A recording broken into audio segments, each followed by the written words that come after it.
-1 वाली बात आप जो है ना वो किसी पर्सपेक्टिव में कर लें। -1 तो हो गए ना, जैसे नवाज शरीफ हो गए, तो इमरान खान कन्विक्ट हो गए, डिस्क्वालीफाई हो गए, नेक्स्ट इलेक्शन में कैंडिडेट नहीं होंगे, मजीद केसेस हैं उनके ऊपर, उन केसेस में उनकी कन्विक्शन ऑन द कार्ड्स है। तो वो कन्विक्ट हो गए और डिस्क्वालीफाई हो गए, तो पार्लिमानी सियासत से तो माइनस हो गए। अब जेल जब तक जेल में हैं, अवामी सियासत से भी माइनस हैं, क्योंकि जेल में थे वो कोई सियासी जलसा नहीं कर सकते, इंटरव्यू नहीं दे सकते, बात नहीं कर सकते।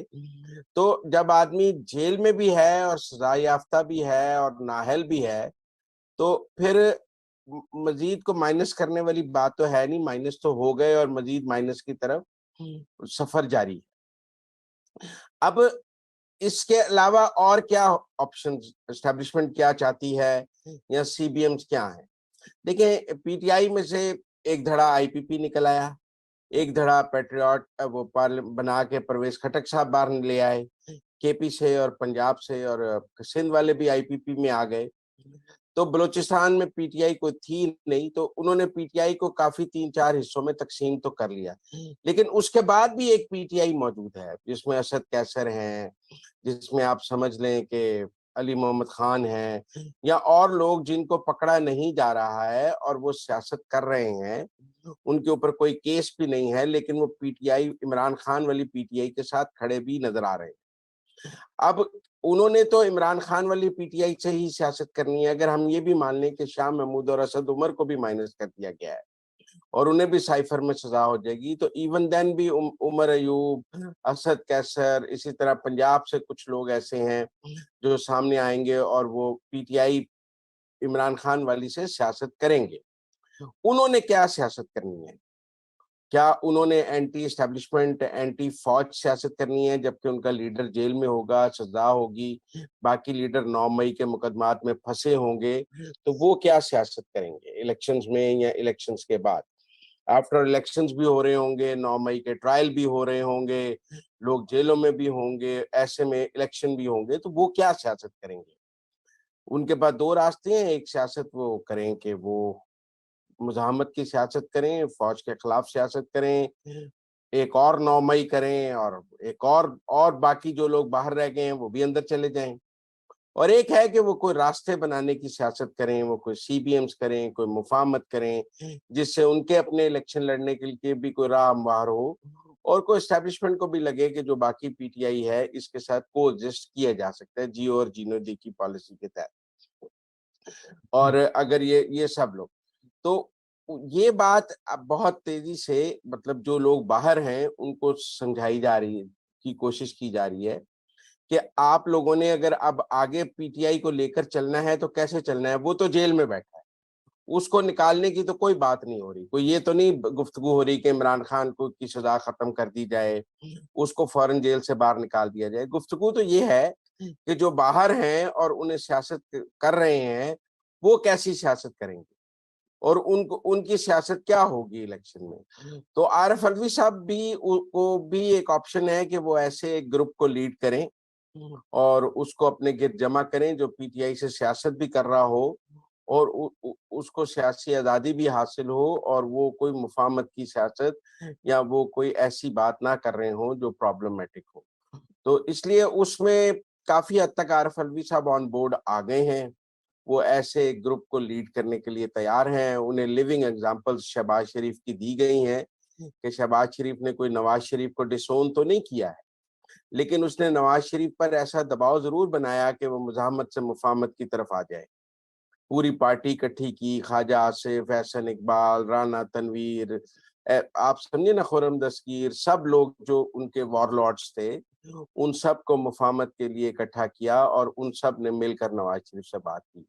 तो जो पीटीआई बच गई है, वो सारी भी इकट्ठी हो जाए और एक पॉलिसी पे आ जाए, और फिर वो उस पॉलिसी के हवाले से इमरान खान से बात करे कि नहीं, आपकी ये पॉलिसी होनी चाहिए। हमने आपके लिए कुर्बानियाँ दी हैं, हम आपके साथ बुरे वक़्त में भी खड़े रहे हैं, हमने आपको छोड़ा नहीं है, हम आपके झंडे के साथ हैं, लेकिन आपको भी हमारी बात माननी चाहिए। और जी उनका ख्याल है कि ऐसी सूरत हाल में एक तरफ इमरान खान जेल में होगा, दूसरी तरफ उसकी पार्टी उसे कह रही होगी, तो उसके लिए मुश्किल होगा कि वो इनको इनकार कर सके। इसलिए इसके लिए वो तैयारी की जा रही है और काफ़ी हद तक इस पर काम मुकम्मल हो गया है। काफ़ी हद तक लोग कन्विंस हो गए हैं। वो अब किसी मीटिंग में, किसी जलसे में, किसी जगह कैसे अब खुद को एक्सप्रेस करते हैं और वो एक्सप्रेशन कैसे सामने आता है। पीटीआई इमरान खान का के एक तो है ना जी, उनकी कोर कमेटी जो है वो ज़ूम मीटिंग करके एक एलामिया जारी करती है। एक कोई उनके फिज़िकली प्रेज़ेंट जो नामवर पॉलिटिशियंस हैं, वो कोई अपना इजलास करके कोई बात करते हैं, कोई प्रेस कॉन्फ्रेंस करते हैं, कोई मीटिंग करते हैं, जिसमें कोई पॉलिसी बात करते हैं, तो उसकी जानिब या उसके लिए होमवर्क किया जा रहा है, जो मेरी इत्तलात हैं। बाकी बहुत से दोस्तों ने ऐसे वीलॉग्स भी किए हैं कि मोहम्मद अली दुरानी और नदीम अंजुम की खेम खेल रहे हैं और जो फैसल नसीर हैं, वो उनके साथ नहीं हैं और ये जो सीबीएम्स हैं, ये मुफाहमत है, ये अलवी के लिए थी। तो मैंने जो मेरी मालूमात हैं कि ना वो नदीम अंजुम की गेम खेल रहे हैं, ना वो फैसल नसीर की गेम खेल रहे हैं। तो उन्हें इदारे की मुकम्मल बैकिंग हासिल है और उसकी वजह ये थी कि जो इस वक़्त पीटीआई बच गई है, उसमें से ज़्यादा का ताल्लुक जमात-ए-इस्लामी के साथ रहा है। हम्म आप समझें, जो पीटीआई इस वक़्त मौजूद है, उसमें से 60-70% वो लोग हैं जो जमात-ए-इस्लामी से उनमें आए हुए हैं। मतलब असद कैसर ने पासबान में मोहम्मद अली दुरानी के साथ सियासत की और जो महमूद रशीद वगैरह ने या इधर और लोग जो इस वक़्त पीटीआई के साथ खड़े भी हैं, उनमें ज़्यादा तादाद उन लोगों की है केपी में भी, पंजाब में भी जो जमात इस्लामी से आए थे और उन्होंने उस दौर में आए थे जब काजी हुसैन अहमद एक पॉपुलर सियासत कर रहे थे पासबान वगैरह के साथ और दुरानी साहब की उनके साथ एक कनेक्टिविटी उस वक़्त से मौजूद थी। तो इसलिए बात करने के लिए शायद मोहम्मद अली दुरानी साहब को इस्तेमाल किया गया। जी बिल्कुल बिल्कुल। अच्छा, थैंक यू जी। गौरी साहब, आपने सुनी ये बात? अगर आपके पास कोई मालूमात है इसमें इजाफा करने के लिए तो प्लीज वो दे, लेकिन मैं आपसे जो सवाल पूछूंगा कि इमरान खान साहब क्या सुनेंगे ये जो मुजम्मिल साहब ये दावा कर रहे हैं कि अलवी साहब ध्यान दे रहे हैं इस बात के ऊपर, इस पैगाम के ऊपर?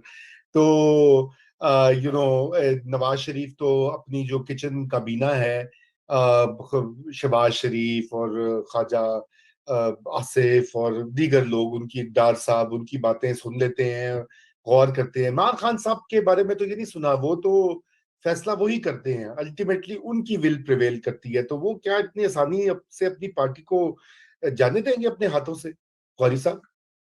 बहुत बड़ी सपोजिशन है रजा।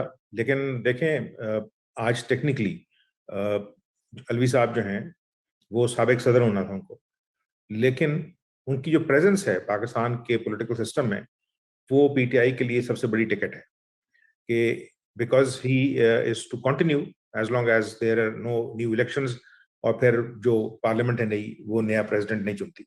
तो इसका मतलब है कि एक बहुत बड़ा जो है बेनिफिट वो तो पार्टी को हासिल है। जहाँ तक जो इशारे मुजम्मिल ने भी दिए हैं, वो उनको अगर थोड़ा सा और जोड़ें कि आप ये देखें कि जमात इस्लामी किसकी जमात है, ठीक है ना। और 50 साल की जो हिस्ट्री है जमात इस्लामी की, वो बताती है आपको कि वो बाज़-औक़ात इस तरह के जो अच्छे पैगामात रसा जो उनके पास मौजूद हैं, वो इस तरह की अच्छी बातें करते रहते हैं। और दुरानी साहब जो हैं, he is a sweet talker,